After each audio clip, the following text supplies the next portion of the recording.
데살로니가전서를 함께 묵상해 왔는데 이 데살로니가전서를 통해서 바울이 데살로니가에 있는 성도들에게 무엇을 전하고 싶어 했는지 함께 이 시간 나눌 수 있기를 원합니다. 여러분도 잘 아시겠지만 한국은 1950년에 일어난 남북전쟁 때문에 북한과 남한으로 분단된 채로 여전히 휴전 상태에 있습니다. 지금 우크라이나도 러시아도 그렇지만 전쟁이 일어나면 군인이 아닌 사람들은 일반 시민들은 대피를 해야만 하죠. 그러면 이 대피하는 가운데 자연스럽게 무슨 현상이 생기냐 하면 헤어지고 싶지 않았지만 헤어질 수밖에 없는 상황이 생깁니다. 그리고 헤어질 마음이 전혀 없었는데 어쩌다 보니까 상황 때문에 떨어져 버린 상황도 생깁니다. 한국과 북한은 그렇게 서로가 헤어져 있던 상황에서 휴전이 되었고 서로가 오갈 수 없는 38선이라는 선이 생겨서 서로를 만날 수가 없게 되었죠. 이미 70년이 넘어서 한국에 사는 많은 사람들은 마치 서로 다른 나라인 것처럼 살아갑니다. 근데 여전히 아직도 한 나라라는 마음을 품고 살아갈 수밖에 없는 사람들도 있습니다. 바로 이산가족들입니다.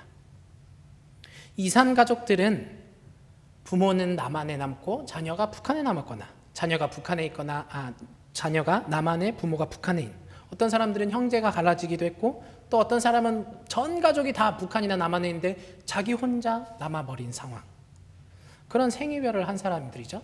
그런 사람들 우리는 이산가족이라고 합니다.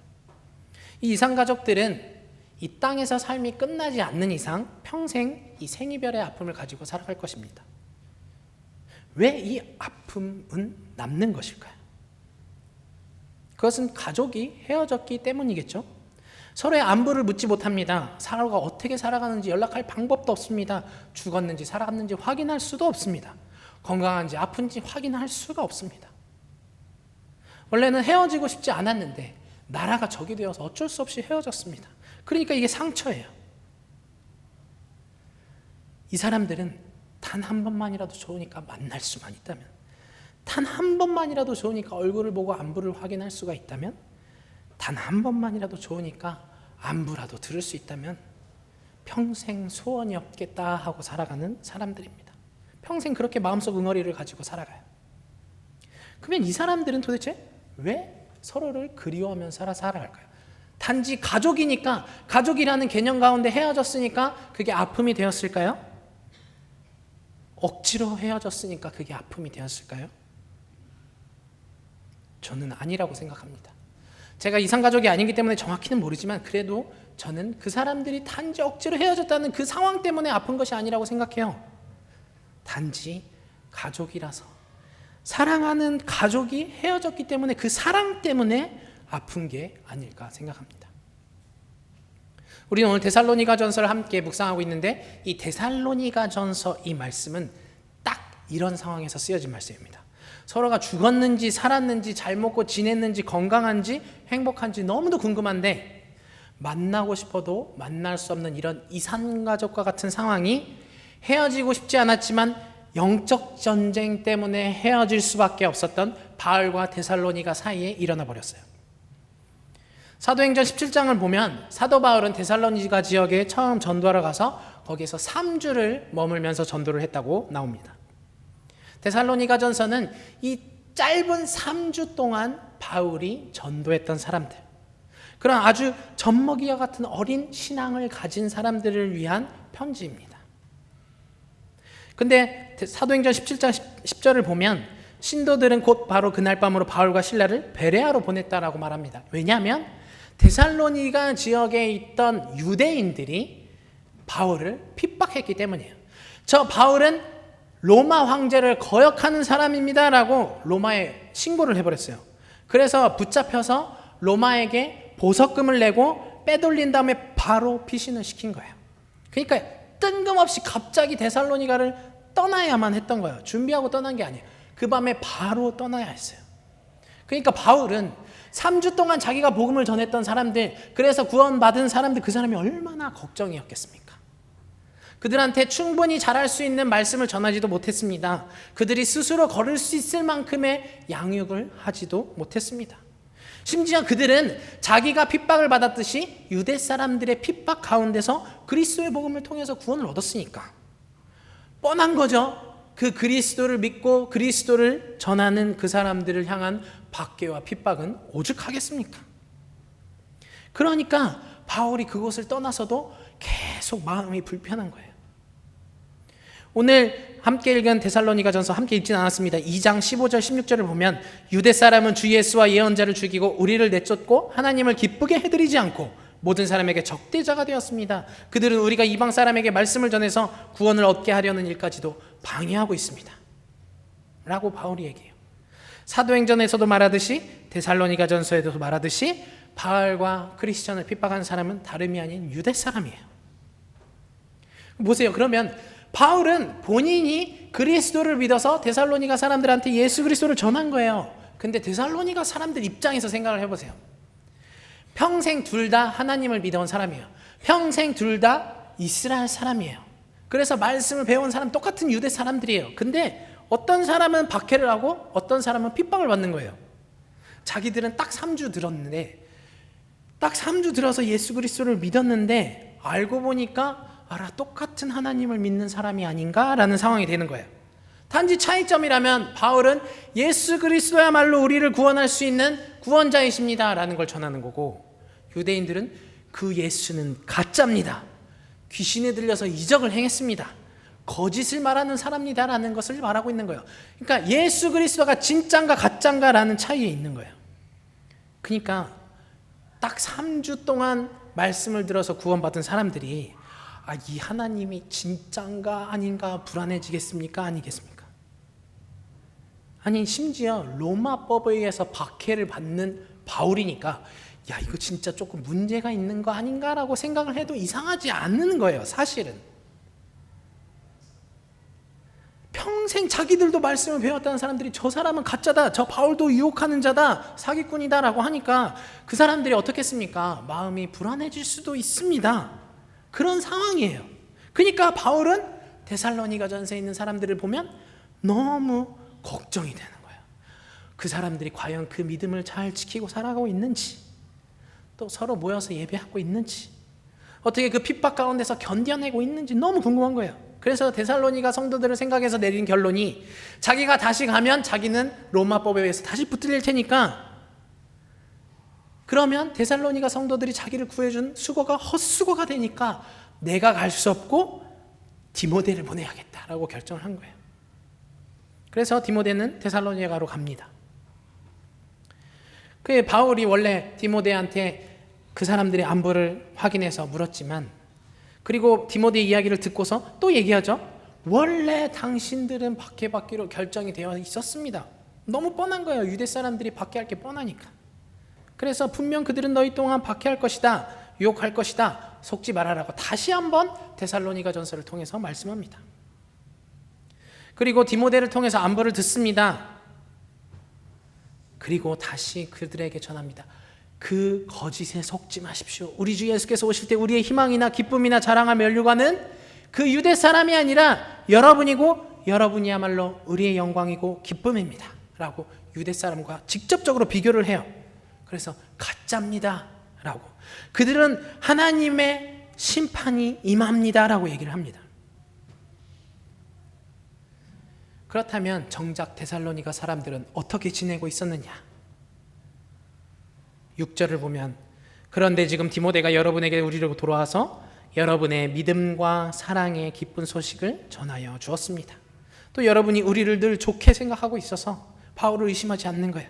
우리가 여러분을 간절히 보고 싶어하는 것처럼 여러분도 우리를 간절히 보고 싶어한다고 전해줍니다. 웬일입니까? 바울은 딱 3주 복음을 전했는데 똑같은 마음을 가지고 핍박 가운데 바울을 염려하고 바울을 위해서 보고 싶어한다라고 말을 하는 거예요. 그러니까 얼마나 기쁩니까 바울이?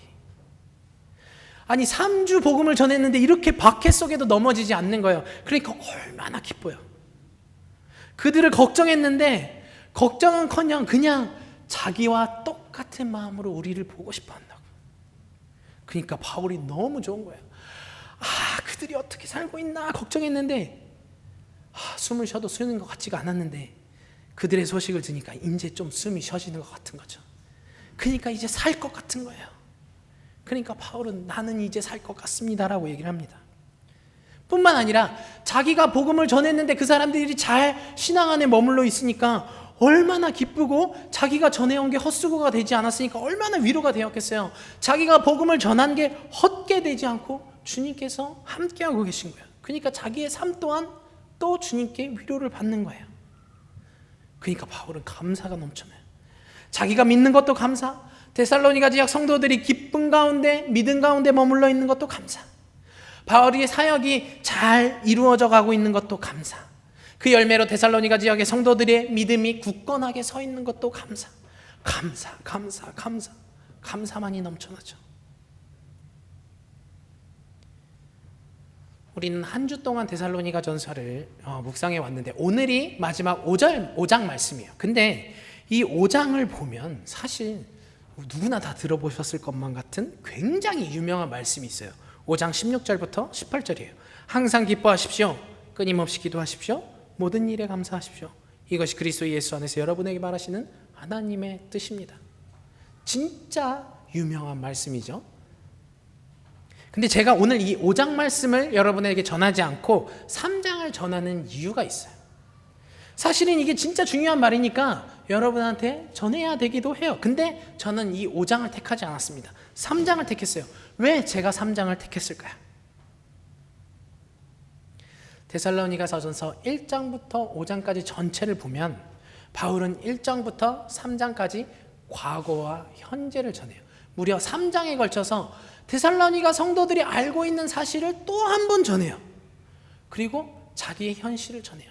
그리고 4장 5절에 들여서 이렇게 하십시오라고 말을 하죠. 절반 이상이 데살로니가 성도들이 알고 있는 사실을 전합니다. 이 말은 바울이 데살로니가 성도들한테 무엇을 얘기하고 싶은가? 자기를 보고 배우라는 게 아니겠습니까?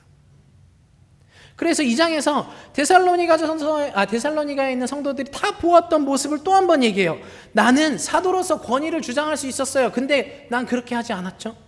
경건하고 올바르고 흠잡힐 데가 없이 처신해 왔습니다. 당신들의 환심을 사려고 한 적도 없죠. 탐욕을 부린 적도 없죠. 우리의 영광을 구한 일도 없습니다. 당신들도 잘 알고 있지 않습니까? 나는 여러분들에게 폐를 끼치지 않으려고 밤낮으로 일해서 복음을 전했습니다. 여러분이 다 알고 있죠? 하나님도 알고 있습니다. 라고 말을 해요. 이게 무슨 말이냐면 바울은 내가 하는 말을 듣고 지키십시오라는 걸 말하고 싶은 게 아니에요. 나의 모습을 보고 배우십시오라고 얘기하고 싶은 거예요.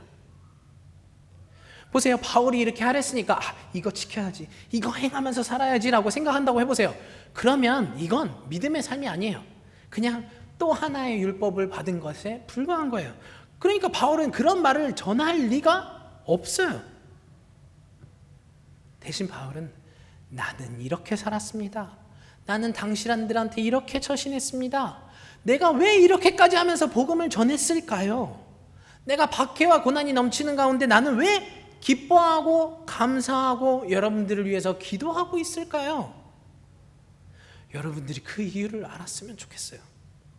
내가 이렇게 살 수 있는 힘이 어디서 나오는지 당신들도 알았으면 좋겠습니다. 그 능력이 풍성해졌으면 좋겠습니다.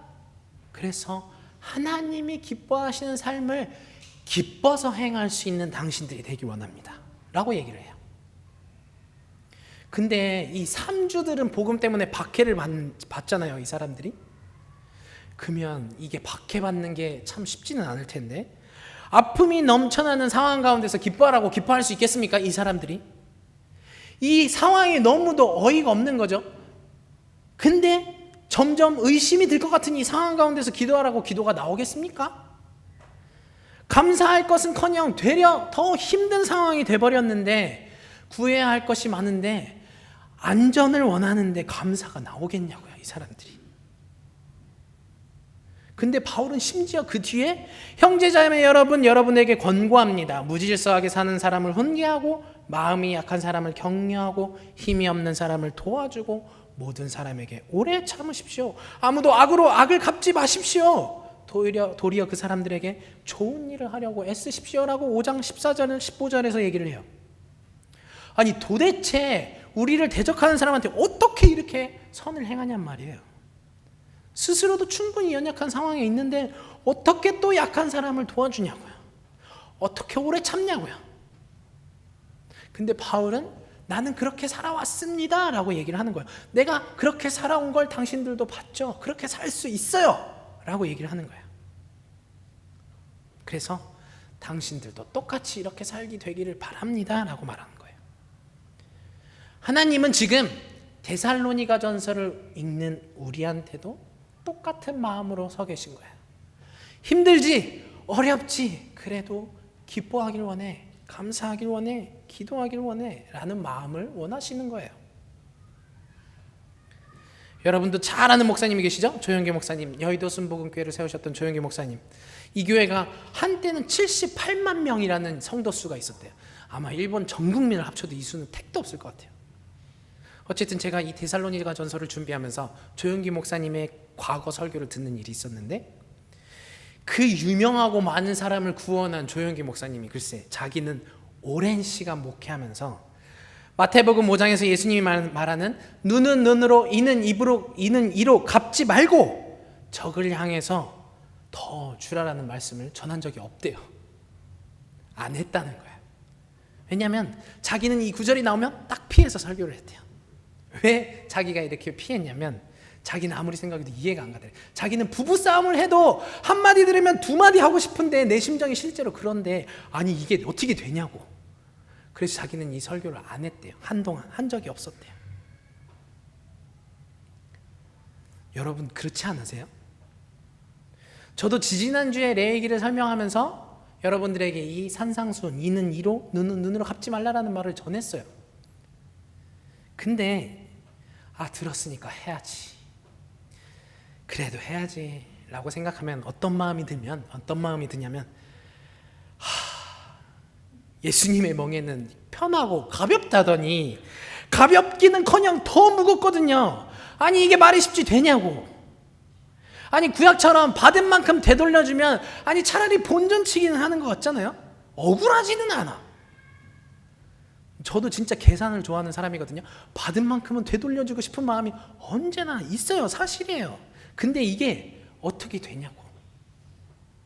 예수님은 자기한테 와서 짐을 내려놓으래. 멍에는 쉽고 가볍다고 말을 하면서는 뺨을 맞으면 반대쪽도 맞으래. 아니 바보입니까? 맞았는데 또 맞아요?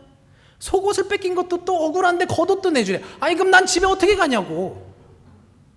바쁜 세상에서 우리 진짜 살아가는 게 바쁘지 않아요? 근데 오리를 가달라고 한다고? 심리를 가주라니. 오리 2kg거든요. 그럼 4kg를 가주래요.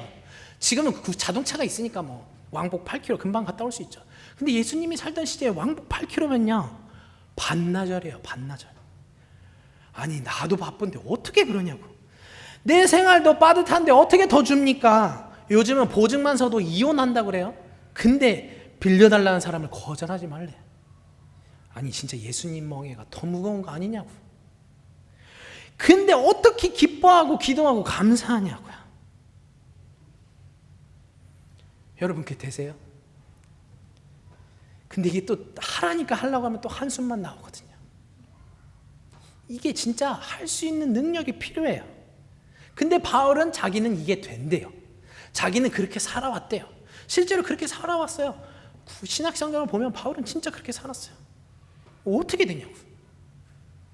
그러니까 바울은 실제로 데살로니가 전서를 통해서 여러분들에게 하십시오라는 말을 하는 게 아니에요.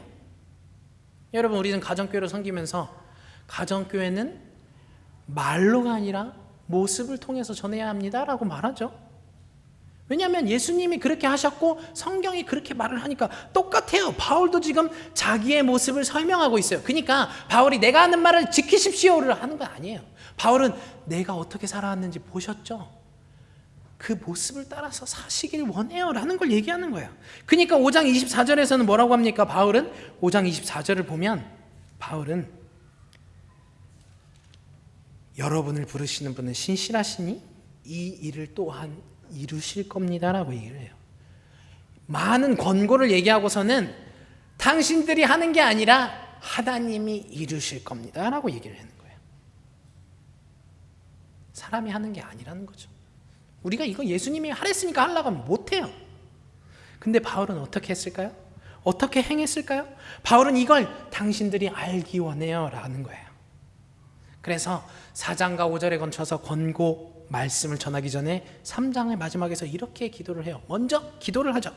또 우리가 여러분을 사랑하는 것과 같이 주님께서 여러분끼리 서로 나누는 사랑과 모든 사람에게 베푸는 여러분의 사랑을 풍성하게 하고 넘치게 해주시기를 빕니다. 바울이 여기서 우리가 사랑한 것처럼 여러분이 가진 사랑도 풍성하게 되기를 바라요. 주님이 그 사랑을 풍성하게 해주기를 원합니다 라고 얘기를 해요. 근데 여기서 말하는 사랑은 무슨 사랑이냐면 우리는 형제들끼리 하는 사랑을 필레오라고 합니다. 그리고 부모가 자식에게 하는 그런 위대한 사랑은 스톨게라고 해요. 그리고 남녀 간의 사랑은 에로스라고 하죠. 이 세 가지 사랑을 얘기하는 게 아니에요. 여기 나오는 사랑은 아가페라는 사랑이 적혀 있어요. 아가페라는 사랑은 고린도전서 13장에서 오래 참고 친절하고 시기하지 않고 뽐내지 않고 교만하지 않고 무례하지 않고 자기의 이익을 구하지 않고 성을 내지 않고 원한을 품지 않고 불의를 기뻐하지 않고 진리를 기뻐하는 사람, 모든 것을 덮고 모든 것을 믿고 모든 것을 바라고 모든 것을 견디게 하는 게 사랑입니다라고 얘기를 해요. 바울이 자기가 고린도전서 13장에서 이 사랑은 이래요 라고 얘기를 해요. 근데 이 말씀을 보잖아요. 자기가 2장에서 나는 이렇게 살아왔습니다 다 해당돼요. 바울은 사랑 때문에 나는 이렇게 살았습니다 라고 얘기를 하는 거예요. 그러니까 내가 당신들을 사랑한 것처럼 여러분도 사랑이 넘치기를 원해요. 그러면 다 할 수 있어요 라고 얘기를 하는 거예요. 영원한 아가페의 사랑을 이야기합니다. 바울이 이 사랑을 받아서 됐으니까 여러분도 이 사랑이 풍성해지면 됩니다 라는 걸 얘기하는 거예요. 내가 이거 받아보니까 하나님이 주신 아가페 사랑을 통해서 행하다 보니까 나는 이렇게 사라지더라고요. 내가 이렇게 살려고 노력한 게 아니라 살게 되더라고요. 여러분도 사라지게 될 거예요 라는 거예요.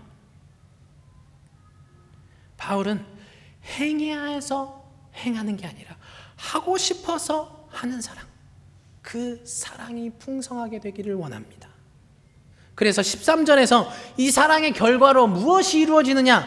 그래서 풍성해져서, 그래서 주님께서 여러분의 마음을 굳게 하셔서 우리 주 예수께서 자기의 모든 성도들과 함께 오실 때 하나님 우리 아버지 앞에서 거룩함에 흠잡힐 데가 없게 해주시기를 빕니다 라고 기도합니다. 아까 고린도전서에서 모든 것을 믿고 바라고 견디게 하는 것 사랑입니다. 이 사랑은 여러분의 구원을 확신하게 해줍니다 라고 얘기를 하죠. 여기 그래서라고 얘기를 하는데 이게 일본어는 소시테라고 얘기를 하거든요. 한국어도 그래서 약간 애매해요. 원래 헬라어에서는 이게 안에서 밖으로 들어가는 방향성의 단어예요. 그러니까 이 방향을 통해서라는 얘기거든요. 예를 들면 세례를 통해 그리스도로 들어가다라는 이 말이 그리스어로 이스라는 말인데 이 이스 세례, 그리스도 하면 세례를 통해서 그리스도 안에 속하게 되다라는 말이에요. 은혜를 입다, 은혜 하면 은혜 안으로 들어가다라는 거예요. 그래서 ESV나 NIV 성경은 so, 그 결과라고 번역을 해요. 킹 제임스 버전은 to the end, 그 사랑의 완성은 구원입니다 라고 얘기를 해요. 그러니까 이게 12절, 13절 무슨 말이냐면 이 풍성한 사랑의 결과 여러분은 구원을 얻은 것입니다 라는 거예요. 사랑이 있으면 나는 구원을 얻었어 라는 거예요. 아니 사랑과 구원이 무슨 상관이냐고요?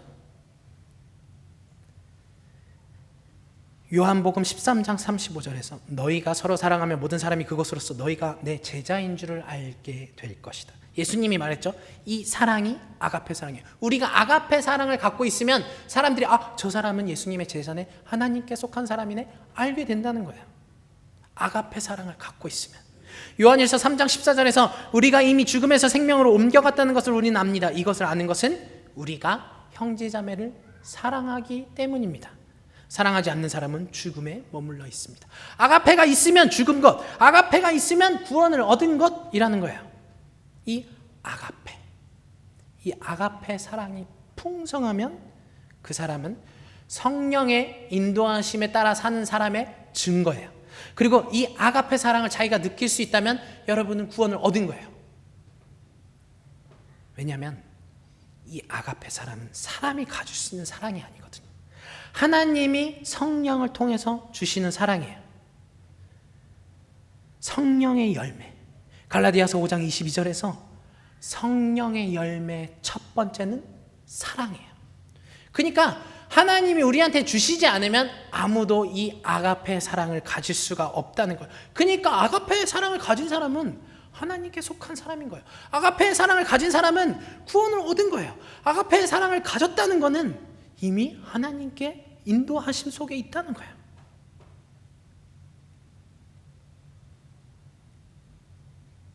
참 이 아가페 사랑 받기만 하면 좋을 것 같은데 받기만 하면 참 편할 것 같죠. 실천하지 않고. 여러분 과연 사랑을 하는 게 좋을까요? 실천하는 게 좋을까요?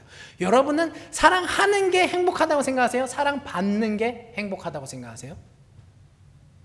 제가 얼마 전에 우연히 한국에서 방영한 나의 해방일지라는 드라마를 봤어요. 요즘에는 뭐 넷플릭스다, 뭐 아마존이다, 얼마든지 일본에서도 한국 드라마를 볼 수 있죠. 참 좋은 세상인 것 같아요. 그래서 저도 이 드라마를 봤어요. 나의 해방일지. 처음에는 사실 기대를 안 했어요.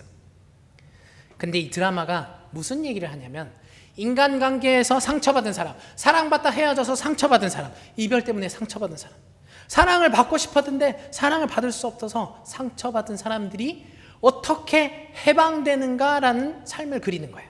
이 사람들이 주인공이 해방되는 삶을 그려요. 그래서 나의 해방일지예요. 저는 이 드라마가 의도적이라고 생각하거든요. 드라마의 여주인공이 전철을 타고 출근하면 언제나 한국에서 그 전철을 타고 지나가다가 간판을 보게 돼요.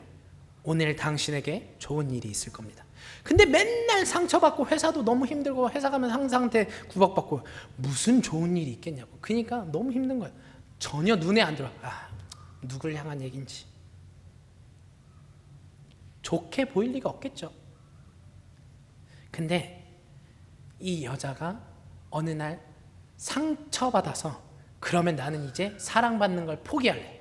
나는 사랑을 할 거야. 그리고 자기 옆에 상처받았었던 어떤 남자를 사랑하기로 결정합니다. 그리고 그 남자한테도 당신도 상처받았죠. 맨날 그렇게 술만 먹지 말고 나를 사랑해보세요. 받으려고 하지 말고 그냥 나를 사랑해. 무조건 사랑해. 기대하지도 말고 그냥 참고 기다리고 그냥 나를 사랑해. 이 드라마에서는 숭배라고 얘기를 해요. 하나님을 향한 사랑처럼 그냥 사랑해라고 얘기를 해요. 근데 이게 작가의 의도죠. 그래서 이 작가의 의도로 이 두 사람이 어떻게 되냐면 결국 아가페적 사랑을 통해서 회복이 돼요. 사랑을 하다 보니까 즐거워져요. 그래서 어느 날 무심코 지나쳤던 그 간판이 눈에 확 들어오는 거예요. 오늘 당신에게 좋은 일이 있을 것입니다. 이 간판에 적혀있던 그 말이 너무 마음에 들어서 사진을 찍어서 자기가 사랑하기로 작정한 사람한테 그 사진을 보내줘요. 처음에 이 남자도 사랑의 상처를 받았으니까 전혀 눈에 안 들어오죠. 근데 어쨌든 이 오늘 당신에게 좋은 일이 있을 겁니다라는 그 글을 보게 됐어요. 이 남자도. 근데 어느 날 이 남자가 우연히 그 간판이 있었던 마을을 우연히 가게 돼요. 그리고 딱 보니까 내가 봤던 간판이네. 딱 깨달아요. 그리고 나서 눈을 딱 들어봐요. 근데 그 간판 밑에 교회 현수막이 딱 걸려 있는데 거기에 뭐라고 써 있냐면 마가복음 6장 50절. 예수께서 곧 그들에게 말씀하셨다. 안심하여라. 나다. 두려워하지 말아라. 여러분 이 드라마가 뭘 얘기하냐면요. 사람의 인생에 있어서 좋은 일은 딱 하나라는 거예요. 예수님이 우리를 찾아오신 일. 예수님이 아가페 사랑을 가지고 우리를 찾아오신 일. 예수님이 직접 우리의 인생에 찾아와서 만나주신 일. 그게 진짜 우리의 인생에 있어서 가장 좋은 일이라는 거예요. 그래서 사도 바울은 예수님을 직접 대면해서 만났어요. 박해하던 사울은 예수님이 자기 인생에 직접 찾아왔죠. 그리고 만났어요. 예수님을 만난 바울은 어떻게 됐습니까? 성령을 받죠. 성령을 받아서 아가페 사랑을 얻어요. 그래서 바울이 어떻게 삽니까? 박해하는 자 입장에서 박해를 받습니다. 추위에 떠는 삶을 삽니다. 굶주리는 삶을 삽니다. 열심히 일해서 나를 위해서가 아니라 복음을 전하는 데 써요. 생명을 위협받고 감옥에도 갇히죠. 자기를 높이려 하지도 않고 언제나 나는 가장 낮은 사람입니다 라고 얘기를 해요. 아니 바울이 뭐가 좋아졌죠? 근데 바울은 이런 상황에 있으면서 어떻게 하나요? 항상 기뻐하고 항상 기도하고 항상 감사합니다. 데살로니가 전서를 보면 감사가 넘쳐나요. 예수님을 만난 사도 바울의 인생은 율법학자였던 과거에서 벗어나서 율법의 저주에서 해방돼서 하지 않으면 안 되는 인생의 무거운 짐을 다 내려놓고 예수님이 주신 사랑을 통해서 내가 하고 싶어서 하는 거야. 하니까 기쁜 거예요. 전하니까 너무 즐거워. 그래서 그 사람을 위해서 기도하고 싶은 거예요. 이런 가볍고 쉬운 멍에를 메는 삶을 삽니다. 이익을 추구하지 않지만 이렇게 주는 게 얼마나 기쁜 일인지를 감사하고 깨닫게 돼요. 이 기쁨은 세상의 행복을 넘어서 영원한 안식, 진정한 회복, 이 나의 해방일지라는 이 두 사람은 사랑을 하면서 해방이 돼요. 그래서 나의 해방일지예요. 진짜 해방은 예수님을 통해서 구원 얻고 사랑을 하는 것이라는 거예요. 그래서 사도 바울은 모든 성도가 이런 삶을 살았으면 좋겠습니다 라고 얘기해요. 그래서 4장 5장에서는 여러분들이 이렇게 살기를 원해요. 근데 여러분이 사는 게 아니라 주님이 이루어 주실 것을 믿습니다 라고 얘기를 하는 거예요. 성령이 이루신다는 거죠. 이 성령이 주시는 열매, 사랑이 너무 소중해요. 이 사랑은 우리의 삶을 180도 바꿔요. 이 사랑은 어떤 고난도 이기게 해요. 어떤 상황에 있어도 기쁘게 하고 어떤 상황에 있어도 감사하게 해요. 그러니까 바울은 여러분 안에서도 이 사랑이 풍성하기를 소원합니다 라고 기도하는 거예요. 여러분이 이 아가페 사랑이 마음속에 풍성해지잖아요. 그러면 막 복음을 전하고 싶어서 안 달라요. 막 한마디라도 하고 싶어서 전하잖아요. 그 사람이 그 말씀대로 잘 성장하는가 안 하는가 막 궁금해져요. 이게 조건이 없는 절대적인 아가페 사랑이에요. 이게 하나님이 너네가 해야 돼서 하는 게 아니라 기뻐서 하기를 원해 라고 주신 거예요. 그럼 하나님은 어땠을까요? 하나님은 이 사랑을 받는 게 기뻤을까요? 하나님은 사랑을 주는 게 기뻤을까요? 하나님이 사랑을 받는 게 기뻤으면 열심히 사랑해라 라고 말씀하지 않았겠어요? 하나님은 주는 게 기쁜 거예요. 그러니까 자기를 희생해서 여러분들을 나를 구원하는 게 하나님은 더 기뻤던 거예요. 사랑을 받는 것보다. 사랑을 받지 않는 사람을 전부 멸망시키는 것보다 그냥 내가 하는 게 기쁘지 하신 거예요. 하나님이 그렇대요. 그러니까 하나님은 우리가 기뻐서 살길 원해서 이 아가페 사랑을 우리한테 성령의 열매로 주시는 거예요. 이 아가페 사랑을 받으면요, 말씀을 읽잖아요. 아, 그래서 내가 해야 되는구나. 저 사람을 내가 구원하려면 내가 이 말씀을 지켜야 저 사람이 나의 이런 모습을 보고 저 사람도 구원을 얻겠지? 내가 이걸 하면 저 사람이 상처받지 않겠지? 내가 이걸 하면 저 사람이 그래도 나를 통해서 하나님의 모습을 보겠지? 하게 돼요. 실제로 제가 그렇더라고요. 저는요, 진짜 목사가 되는 게 제일 싫었어요. 근데 제가 목사를 하겠다고 나섰잖아요. 왜냐하면 딱 이 아가페 사랑을 받으면 그래서 해야 되는구나 알게 돼요. 십계명을 지켜야 돼서 지키는 게 아니라 그래서 지켜야 되는구나. 더 신기한 게 뭔지 아십니까? 더 신기한 거. 우리 교회 처음 오는 사람들 있잖아요. 가끔 정말 오랜만에 보는 사람들 있잖아요. 아니 제가 그 사람에 대해서 뭘 아냐고. 근데 너무 기뻐 보면. 그 사람을 딱 보는 순간 전 너무 기쁜 거야. 오늘도 왔네. 오랜만에 왔네. 잘 지내고 있을까? 잘 살고 있을까? 힘든 일은 없을까? 막 염려가 되고 기뻐서 기도하고 싶은 거예요. 그럼 왜 그러냐고요. 내가 그 사람을 사랑하는 게 아니라 하나님이 그 사람을 사랑했어요. 그리고 하나님이 그 사람을 사랑한다는 마음을 제 영혼에 주시는 거죠. 그러니까 저도 그 사람을 보면 똑같은 하나님의 마음을 가지고 사랑하게 되는 거예요. 제가 하는 게 아니라는 거예요. 처음 봐도 사랑하게 되는 거예요. 그러면 새신자와 방문자는 어때요? 새신자와 방문자 딱 교회에 왔는데 저 사람이 날 왜 이렇게 사랑해 주는 거예요? 새신자 방문자에게 있어서 이보다 기쁜 일이 있겠어요? 본 적도 없는 사람이 자기를 너무 사랑해 주는데 이게 하나님의 은혜가 아니겠습니까? 근데 이게 처음 하나님을 믿는 사람도 기쁘고 나도 기쁘고 하나님도 기쁘다는 거예요. 얼마나 쉽고 가벼운 멍에입니까? 기뻐서 하니까.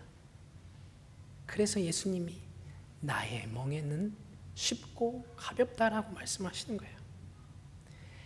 해야 해서 하는 게 아니라 사랑하니까 하는 거. 이상가족이 잠깐 만난 시간보다 평생 헤어진 시간을 더 그리워서 사는 것처럼 사랑 때문에 하게 되는 거예요. 이 사랑이 오늘 이 자리에 함께한 여러분에게도 풍성하게 넘치나기를, 이 사랑을 풍성하게 이번 한 주간의 삶 가운데 여러분에게 부어지시기를 간절히 소원합니다. 함께 이 시간 기도하기 원합니다.